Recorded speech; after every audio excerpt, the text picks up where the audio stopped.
Good morning. For the past month or so, I've had a topic on my mind, and it stems from a video that I saw.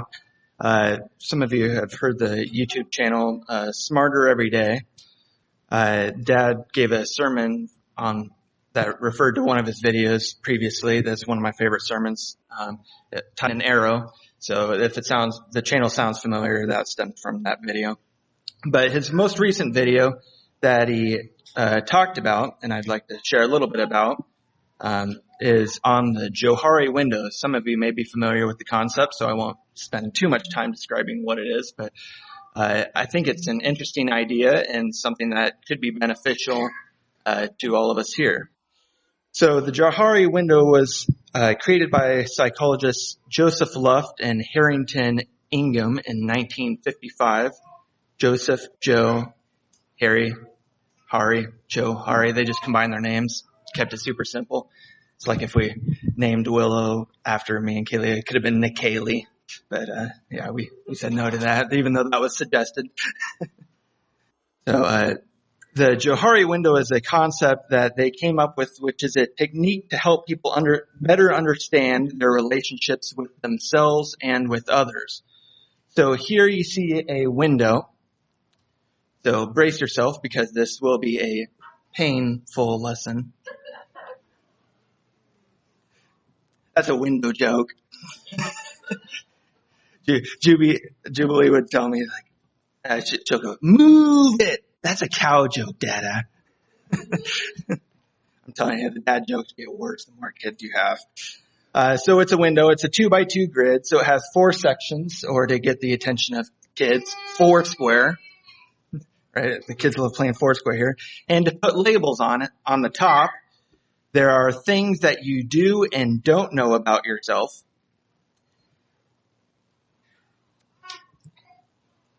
And on the side, things that are known to others and are not known to others.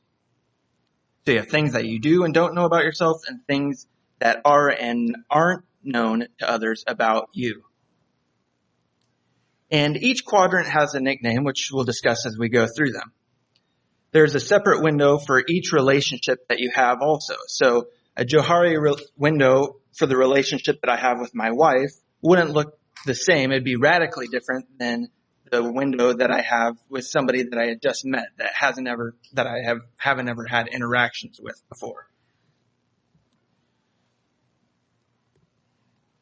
So the first section I'd like to talk about is the section that is known to self and known to others. This is referred to as the arena. So for somebody that hasn't ever met me before, they'd be able to tell, okay, he's about 6 foot, got a beard, super hairy. Although Jubilee thinks I'm more hairy than I probably. It's crazy. Look how much hair she put on me in our family portrait. I'm not that hairy.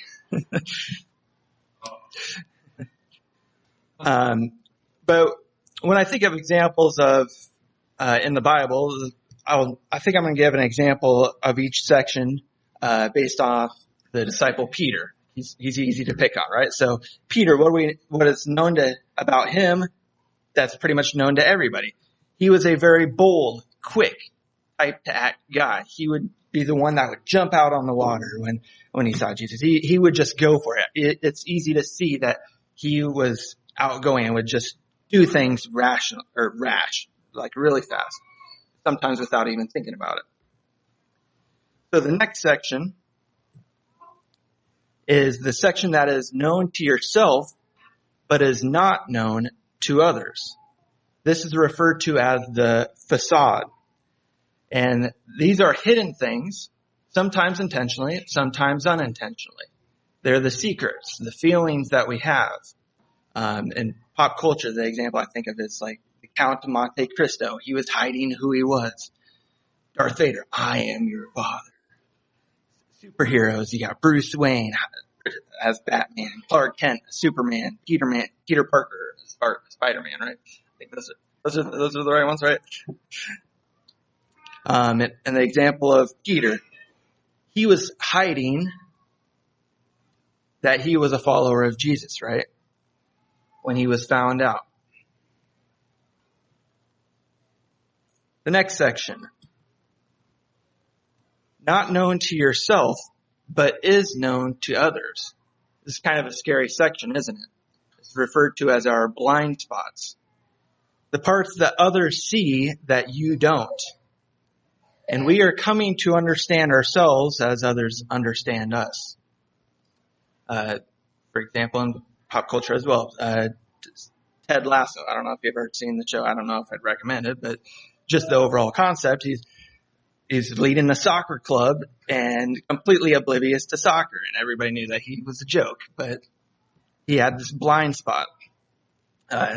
When we were out at dinner the other night, to pick on Shay, he's saying he was reading the math book, and it says, it was a kind of a joke book. Here's how to find X, or like explain how to find X in the math equation. And the person wrote, here it is. And he's like, I don't get it. But it's like, and he tried to solve the equation. It was a blind spot that it was a joke to him.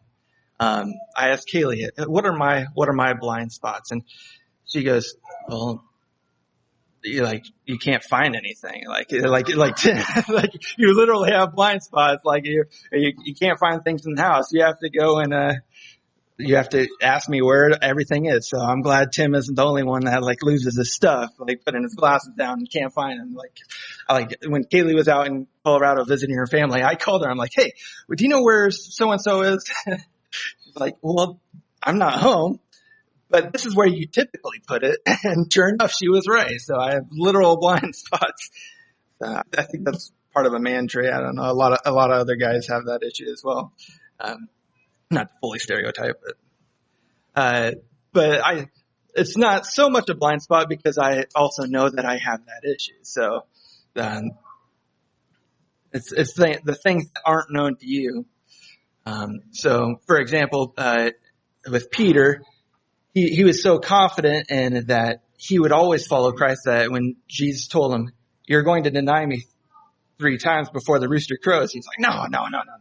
There's no way. There's no way. It was known to Jesus, but it was not known to him. It was his blind spot. And the last section is the section that is not known to self and is also not known to others. This is the unknown. This is the area that you haven't ever experienced before. You don't know how you'd react, nor do others.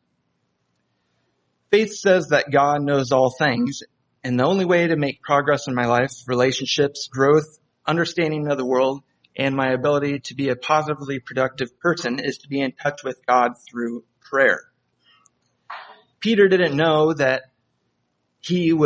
a random fisherman would become one of the followers of Christ, right? He didn't know that was going to happen to him. He didn't know that his confession, that his acknowledgement that Jesus is God would become a staple in Christianity.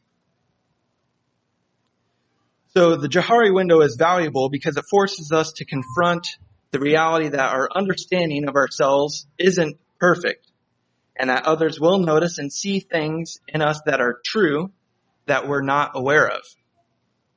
It helps us to be open to learning, to be self-aware of how we interact with others and our relationships. If a person is unaware of their flaw, then it's going to impact their relationship. Have you ever been in a situation where you're talking to somebody and you didn't know that you had food in your teeth, or you had your fly down, or you had some mustard stain or ketchup stain? They're just looking at you like, what do you like? You could tell that they're distracted. We have blind spots. For me personally, I know like one of my flaws is fortunately I wore a shirt that only had 2 buttons, but if I have a full button-down shirt, I'll only button the first 2, then I'll button the bottom 2. Like most people just go straight down or straight up, but no, I'll do the top, do the bottom, and then I'll often forget the middle button. I don't know why. It's people tell you to put one leg on at a time. Probably should also button top to bottom or bottom to top, so that way I don't forget one. And as we confess things to one another and open up ourselves, The area that is not known to others shrinks. And in turn, as others give feedback, our blind spots shrink. So the question isn't whether or not we are in relationships. I've said it here before, no man is an island. Every action that we do, everything that we say has an impact on others, or inaction, or things that we don't say does have an impact on others. But the question is whether or not we are in good relationships or bad relationships with people. Do we open the arena to brothers and sisters in Christ that we know have the best interest at heart and are willing to help us with these blind spots and how we can better achieve that goal of aligning with Christ? Or do we put on this facade and hide things that are going on in our lives?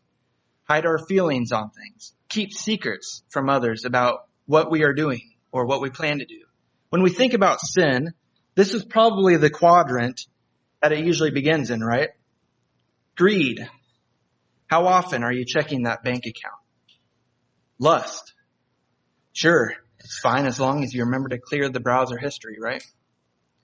Laziness. It's not my fault I spent hours on social media, right? It's the algorithms. It's so good, right?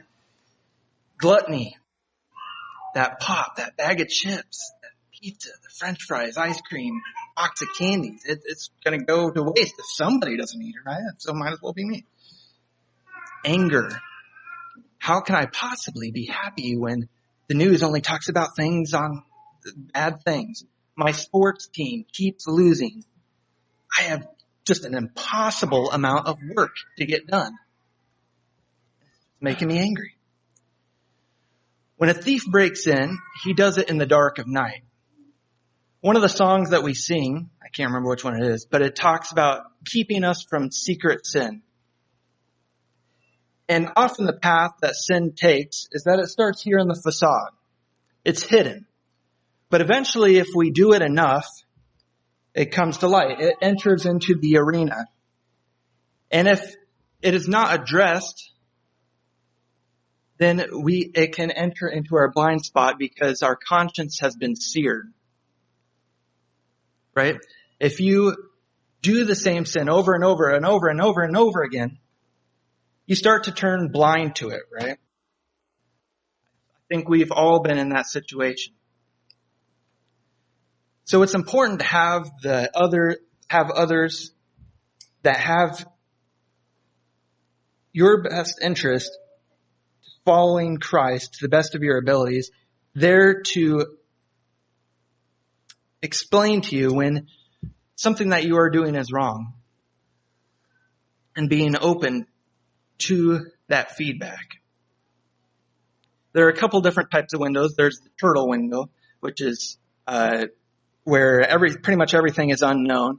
This is until you reveal yourself more to others. So if you meet a person for the first time, it's often called a turtle window because they don't know anything about you. You don't know anything about them. There's the interviewer window, which is when you don't tell much about yourself. So a lot is hidden. And they don't know what is going on. There's the bowl and the china shop, which is the big blind area where you tell everything about yourself, but you don't ever ask for feedback. And the ideal window is when you self-disclose a lot and take into consideration the feedback of others. And it's important to ask God to reveal the parts that we can't see, the unknown. God doesn't have a Jahari window. He sees all of your blind spots. He sees what is unknown to you. He sees what is hidden. He sees you. When Philip went to get Nathanael and brought him to Jesus for the first time, Jesus told him, "Before Philip called you, when you were under the fig tree, I saw you." That was enough for Philip to believe. Just the simple act of Jesus seeing him. But Jesus went on to do so much more. He has redeemed you. He has called you by name. You are mine. Thus says the Lord. So put away the facade. He already knows what you're hiding from others. Surrender this house that we are in to the architect. Let it be known in the public arena that you believe that he, that is Jesus Christ, is God. And come forward and confess your belief in him.